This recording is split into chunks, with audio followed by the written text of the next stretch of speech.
Championship ಸ್ಪರ್ಧೆಯಲ್ಲಿ ನಮ್ಮ ಶಾಲೆಯಿಂದ 5 ಜನ ಮಕ್ಕಳು ಭಾಗವಹಿಸಿ ಪ್ರಶಸ್ತಿಯನ್ನ ಗಳಿಸಿರ್ತಾರೆ. ನಮ್ಮ ಶಾಲೆಯ ಕೀರ್ತಿಯನ್ನು ಹೆಚ್ಚಿಸಿದಂತಹ ಎಲ್ಲ ಮಕ್ಕಳಿಗೂ ಅಭಿನಂದನೆಗಳನ್ನು ಸಲ್ಲಿಸ್ತಾ ಮಾರ್ಗದರ್ಶನ ನೀಡಿದಂತಹ ಶ್ರೀಯುತ ಶ್ರೀಧರ್ ಸರ್ ಅವರನ್ನ ವೇದಿಕೆಯ ಮೇಲೆ ಸ್ವಾಗತಿಸ್ತಾ ಇದ್ದೇನೆ. Sir please sir.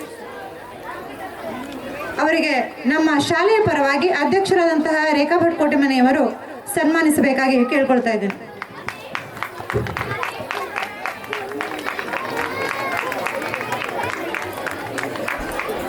ಜೋರಾದ ಚಪ್ಪಾಳೆ ಬರಲಿ.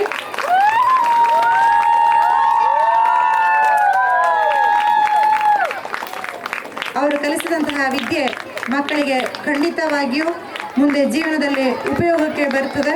ಉಳಿದವರಿಗೂ ಈ ಮಕ್ಕಳ ಸಾಧನೆ ಸ್ಫೂರ್ತಿಯಾಗಲಿ ಅಂತ ಹೇಳಿ ಹಾರೈಸ್ತಾ ಸರ್ ಅವರ ಮಾರ್ಗದರ್ಶನ ಸಹಕಾರ ನಮ್ಮ ಜೊತೆ ಯಾವತ್ತೂ ಹೀಗೆ ಇರಲಿ ಅಂತ ಹೇಳಿ ಆಶಿಸ್ತಾ ಧನ್ಯವಾದಗಳನ್ನ ಅರ್ಪಿಸ್ತಾ ಇದ್ದೇವೆ. Thank you sir.